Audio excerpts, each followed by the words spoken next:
Hello everyone, and welcome to the Dice Commando YouTube channel. I'm Andrew, with you here as always. This is Go Again, a fabulous video cast covering the trading card game Flesh and Blood. This video and others like this one are possible thanks to viewers like you. Please show your support with a like and subscribe, and be sure to hit the bell notification icon so you don't miss any new videos. If you want to get involved with the channel, consider becoming a channel member. There are many benefits to channel membership, including access to our Discord, exclusive deck tech and strategy videos, and the opportunity to help create channel content. I want to sincerely thank all our channel members, as I truly couldn't do this without your support. You guys rock. Go Commando.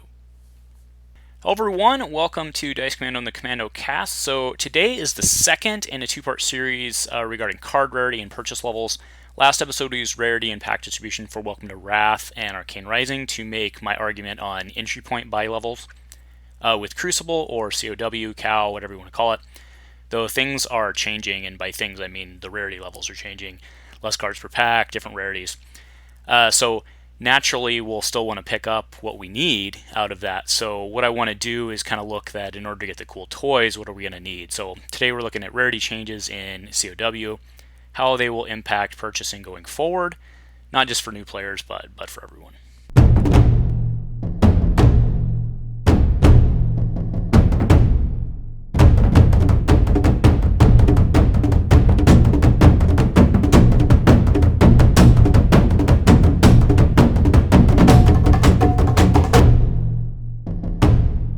Hey guys, so welcome back. So what I'm showing right now is the Crucible of War sell sheet. So this isn't coming out until the end of August, which actually sounds like it's a long ways away, but it's really not. Actually, now that you start to think about it, actually, it's mid-July right now, so we're probably only a couple weeks away from preview season. Actually, now that you think about it, that just kind of hit me looking at that big date there. So anyway, on to my point. So the sell sheet does a pretty good job describing it. So product configuration, we have 198 cards in the set, but there are only 10 cards per pack. There are 24 packs per display as per normal, so it would be much smaller boxes in terms of just physical size, and there'll be 4 displays per case. It doesn't really bother me personally to have less cards in the pack. You know, with the buy levels that we have on this game, you end up with a lot of extra stuff really quick. It always feels bad just from, I'm sure I'm not alone on this, right? You put $4 into a pack and you throw 8 of those cards into the trash. That always feels kind of bad. So I don't mind just getting less stuff overall, because eventually what you're only caring about is a couple of those cards from each pack anyway, right? So that doesn't bother me. And then anyway, cases are still 4 displays per case. The MSRPs are all the same. So it's just less chaff really that you're bringing. The rarity distributions, though, are different. Premium foil will still be 1 per pack. Rare or higher will still be 1 per pack. Rares are guaranteed at 1 per pack. And then 7 commons per pack. So also remember that super, starting with this set, super rares are becoming a thing of the past.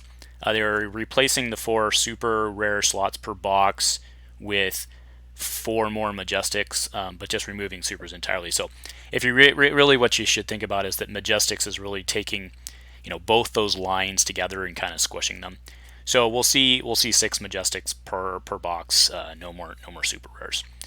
And the composition of the set itself does matter, right? So we're looking at 1 Fabled, 2 Legendaries as opposed to the 4 that we've been seeing, 36 Majestics, 56 rares, and 103 common cards.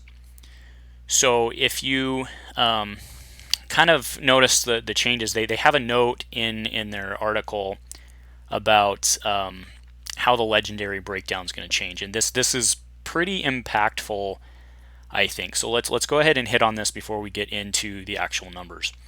When designing Fab, we pay a lot of attention to the frequency of an individual high rarity card, which is key. We don't look at a legendary as 1 out of 96 packs, rather as a single card appearing in 1 out of 480 packs. So this was planned so that both of them had 5 legendary equipment, meaning you get on average 1 legendary per case, 1 per 96. It's our intention for core boosters that'll follow the model.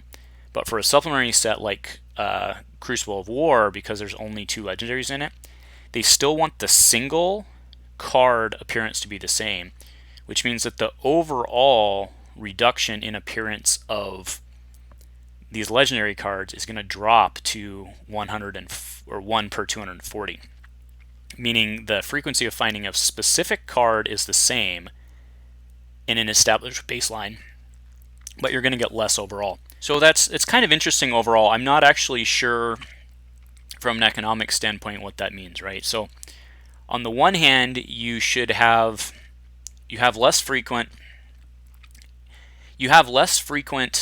appearances of an individual or of that rarity, which means that cards of that rarity are naturally higher ticket cards of that rarity. However, because it's the same frequency of the said card, that specific card, like if someone's like, I need this specific card, makes it the same price, right? Or I should say, not necessarily same price, but like same demand level. So I wonder how that's going to play out. I would think overall that it's not necessarily like, for in this case, we went from 5 to 2, right? So it's not necessarily going to like double the price, but I would think it would go up, right? So that's an interesting side note, because the Uber rarity model here that they're playing to is not irrelevant from, an income standpoint and an investment standpoint. So that's something to think about. All right, so before we get into the rest of this, let's just go through real quick and just do a quick reminder on Welcome to Wrath and Arc Rarity. So rares, we can skip all the other stuff. Commons, obviously there's less commons. I don't think that's relevant. The rares are maintaining roughly the same rarity. Super rares are, the super rares and majestics, right? Remember, we need to kind of bond those two lines together, and they're really at the same frequency within box. And then the equipment, I assume it'll still be 1 per booster. And then what changes, of course, is the legendary big time moving from 1 to 96. So if we translate that to what's coming, put this kind of same table together for COW. You have 7 commons per booster, again, no big deal. Rares stay the same. Your majestics are 1 per 4, but again, that's the same ratio. Your legendaries drop to 1 per 240 boosters. Yeah, and you know what? Actually, I might be interpreting that wrong, because I think it should be 1 per, because they said there's 2 legendaries. So yeah, I think I'm interpreting that wrong, right? Because there would be 1 of each legendary per 240 boosters, so it would actually be 1 legendary per 120, right? Is my math right there? The math is right there. Is the logic right there? Yeah, I think that's actually the case if I'm interpreting that right. So I think it would be 1 legendary per 120 boosters, but that's still more than a case, right? So yeah, and then great case 96 packs. So, and then as far as the foils go, they didn't specifically mention to the rainbow versus the coil or the cold. I don't think that really factors in to kind of the argument we're making about overall increased impact, right? So if you go and you look at the rarity and collectability of the set then, which is kind of what it boils down to from how much we're going to have to buy, what's the impact of getting what we want, that type of thing. So you get 168 commons per box. There's 103 in the set, as mentioned, so you have 309 to full play set. So it goes to 1.8. Before, I believe it was like 1.4. It was like right around 1.5 boxes is what you needed to get a full play set, just mathematically, if everything worked out perfectly. Now it goes to 1.8, so it's really effectively 2. So there's basically no change there from the commons, just less garbage that you have to deal with later. As far as the rares, there's 56 in the set, so 168 to a play set, which means it comes right at 4 boxes, so right at a case to get all the rares. That is a big change, right? Well, it's not a huge change, but it is a step up, because what it's saying is if you buy a case, everything has to work out perfectly for you to get your rare play set, which is a change from what we saw before. Because remember, again, we're assuming everything being ideal, that's not how it's going to happen. Now, for the majestics, there's a little bit of discussion here, and that has to do with the short prints, which we'll speak to in a second, right? But there are 36 majestics in the set, which means that you need 108 to a full play set. Now, that's with a question mark. If it is 108, then you would need 18 boxes to mathematically, at a minimum, get a full play set, right? And that's just to have it.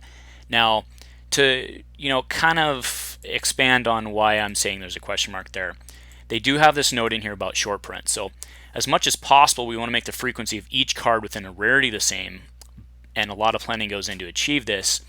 But in certain circumstances, they're going to short print cards, is mostly when a playset of a card is less than 3, right? So what they're basically saying by this is it's very actually kind of similar to the legendary equipment argument, really, which is if they want, I'm not really sure how to say this, but what they're really trying to do is think about it this way, right? Let's say you have a Majestic that is unique for whatever reason, and you only need one of them, right? It would feel really bad if you bought your case and you got like 2 or 3 of those, because then it's using up slots for what could have been your other stuff. So the theory, at least, and we'll have to see how it executes, but the theory behind doing the short print is like, let's say you need 3 of card A, but you only need 1 of card B. I'll switch it for the camera, right? Then if you do that, you would expect to get, right, so you want 3 of one and you want 1 of the other. If they were all equally printed, you would end up getting 2 of each. Let's say that, right? So what they're going to intentionally do basically is on the sheet, they would have 3 occurrences of one and 1 occurrence of the other. So even though you would get, if you were to open a million cards, you would have far less hits of card B. Since you want less of card B, that would actually work out in the distribution in the end, right? So that's, I hope that makes sense. That's kind of the argument of what they're trying to achieve here, right? Is if you were to open, let's say, the thing and get the perfect distribution, then you would end up with 3 of the 3 that you wanted and only 1 of the 1 that you wanted, right? So in that case, doing the short print, right? It's saying something like short print has a really negative connotation to it, and I grant that. And again, that's why we have the question mark here.